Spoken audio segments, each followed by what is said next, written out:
ये फोटोज जो आपने देखे ये किसी बॉलीवुड स्टार या किसी स्पोर्ट्स पर्सन की नहीं है। ये 22 साल पहले हमारे देश के लिए शहीद हुए परमवीर चक्र विजेता, जिन्होंने अपने दृढ़ निश्चय, अपनी वीरता और अपनी शब्दों से हमारे देश को गर्वान्वित किया और गर्व से भर दिया। जी हाँ, मैं बात कर रहा हूँ स्वर्गीय कैप्टन विक्रम बत्रा। आज की वीडियो में हम मिलते हैं अपनी शख्सियत से। दोस्तों, कैप्टन विक्रम बत्रा कारगिल की चोटी .4875 को खाली करवाते हुए हमारे देश के लिए जीतते हुए शहीद हो गए थे। वो तब महज सिर्फ 24 साल के थे। 1999 में जब पाकिस्तान की आर्मी ने कारगिल के कुछ पहाड़ियों पर जोर जबरदस्ती चुपचाप कब्जा कर लिया था, तब भारत ने पाकिस्तानियों को खदेड़ने के लिए कारगिल वॉर की शुरुआत की थी। उस समय विक्रम बत्रा अपनी कमांडो की ट्रेनिंग पूरी करके होली की छुट्टी पर हिमाचल प्रदेश के अपने गांव पालमपुर आए हुए थे। कारगिल वॉर शुरू होने की सूचना जब विक्रम बत्रा को मिली तो उनके दोस्तों ने उनसे कहा कि आप अपना ध्यान जरूर रखिएगा और लौट कर जरूर आइएगा। तो इस पर कैप्टन विक्रम बत्रा ने कहा कि आप चिंता ना करो, या तो मैं झंडा फहरा के आऊंगा, तिरंगा फहरा के आऊंगा, या फिर उसमें लिपट कर आऊंगा। और दोस्तों, कैप्टन विक्रम बत्रा, परमवीर चक्र विजेता कैप्टन विक्रम बत्रा तिरंगे में लिपट कर ही आए थे, पर वो वापस जरूर आए थे। कारगिल से पहले captain Vikram Batra 13th Jammu Kashmir rifles में ही तैनात थे। उनके छुट्टी के 18 दिन के लौटने के बाद ही उनको 19 जून 1999 को और उनकी यूनिट को यह आदेश दे दिया गया था कि पीक .5140 जो कि पाकिस्तान ने कब्जा कर रखा था कारगिल में, उसे उनको छुड़ाना है। यह उनकी सबसे बड़ी लड़ाई थी, सबसे बड़ी लड़ाई थी, और वो महज 24 साल के थे उस समय। कारगिल की चोटी पर बैठी पाकिस्तानी आर्मी से लड़ाई इतनी आसान नहीं थी, लेकिन अपने दृढ़ निश्चय और वीरता से विक्रम बत्रा और उनकी यूनिट ने .5140 की पीक को बड़ी आसानी से पाकिस्तानियों को खदेड़ते हुए भारत के लिए जीत लिया। और सबसे बड़ी बात दोस्तों ये थी कि उसमें विक्रम बत्रा की यूनिट के एक भी सिपाही की जान नहीं गई थी। इसके बाद क्या था? इसके बाद हमने कारगिल की एक के बाद एक सारी पीक्स पर तिरंगा झंडा फहरा दिया, और जो 5.5140 की पीक थी उसे हमने टाइगर पॉइंट का नाम दे दिया। दोस्तों, इस बड़ी जीत के बाद विक्रम बत्रा ने के मुंह से जो शब्द निकले थे वो कारगिल वॉर का एक स्लोगन सा बन गया था।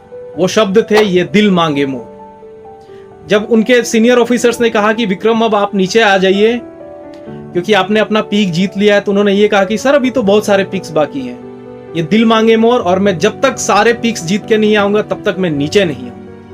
29 जून 1999 को कारगिल की पीक .4875 को खाली करवाने की भारत की तैयारी शुरू हो गई थी, और इसके लिए फिर से कैप्टन विक्रम बत्रा और उनको यूनिट को याद किया गया, उनको बुलाया गया और उनको यह आदेश दिया गया कि पाकिस्तानी जो 17,000 फीट पे थे दोस्तों, ये जो चढ़ाई थी ये नीचे से एकदम टीकी ढलान थी, और इस पे चढ़ना इतना आसान नहीं था कि चढ़कर जाकर फिर पाकिस्तानियों या जो घुसपैठिए थे उनको वहां से भगाना और उन्हें मारना और ये पीक जीतना इतना आसान नहीं था। पर कैप्टन विक्रम बत्रा और उनकी यूनिट ने ठान लिया था कि वहां पे तिरंगा फहरा के ही वो लौटेंगे। कैप्टन विक्रम बत्रा शेर शाह के नाम से भी जाने जाते थे। कारगिल की चोटी पर बैठे पाकिस्तानी कमांडर ने यह तक कहा था कि ए शेर शाह, ऊपर मत आना वरना वापस नहीं जाओगे। तो इस पर विक्रम बत्रा ने कहा था कि वो तो 1 घंटे में पता चल जाएगा कि कौन कहां और कैसे जाएगा। जब ये लड़ाई वहां पे गई तो पाकिस्तानी की भारी गोलीबारियों से बचते हुए और लड़ते हुए विक्रम बत्रा अपने साथी अनुज नायर के साथ टॉप पर पहुंच गए थे, और वहां 5 पाकिस्तानी सिपाहियों को, घुसपैठियों को वहां मार गिराया। 7 जुलाई 1999 को 5 पाकिस्तानी सिपाहियों को शिकस्त करते हुए, उन्हें मौत के घाट उतारते हुए विक्रम बत्रा भी हमारे देश के लिए सर्वोच्च बलिदान देते हुए शहीद हो गए। और उस पीक को, उस चोटी को बत्रा टॉप के नाम से जाना जाता है आज। इनके ही सर्वोच्च बलिदान की वजह से विक्रम बत्रा को देश के लिए सबसे बड़े वीरता पुरस्कार परमवीर चक्र से नवाजा गया, और उनके साथी अनुज नैयर को दूसरा सबसे बड़ा वीरता का जो पुरस्कार होता है महावीर चक्र से नवाजा गया। We on our radio sets, and one of the Pakistani soldiers or officer, whoever it was, he said me my code name was Shersha. Oh Shersha, you have come. Don't try to come up, otherwise you'll have a tough time. And that was the time they gave us a challenge, and my guys they went wild. How dare a Pakistani troop can challenge us? हम इन वीरों के परिवार के कितने बड़े कर्जदार हैं, ये बात आज आपको समझनी चाहिए। और आने वाली जनरेशंस, आने वाली पीढ़ियों को ये बताना ज़रूरी है कि कैप्टन विक्रम बत्रा और कैप्टन अनुज नैयर जैसे ब्रेव सोल्जर्स, जो कि बहुत ही कम उम्र में देश के लिए अपना बलिदान कर देते हैं, उनके बारे में अपने आने वाले पीढ़ियों, ज़्यादा से ज़्यादा लोगों को बताने में बहुत ज़्यादा महत्वपूर्णता है दोस्तों। क्योंकि अगर आप चाहते हैं कि विक्रम बत्रा जैसे लोग वापस लौट कर आए, जो कि हमारे देश के लिए बलिदान देने में एक वक्त की सोच भी नहीं लगाते, तो हमें सबसे पहले भारत का सच्चा नागरिक बनना पड़ेगा।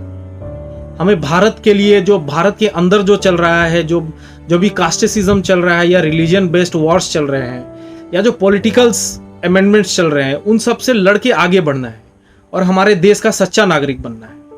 तभी कैप्टन विक्रम बत्रा और कैप्टन अनुज नैयर जैसे वीरों की शहादत बेकार नहीं जाएगी और वो एक ना एक दिन जरूर लौट कर आएंगे।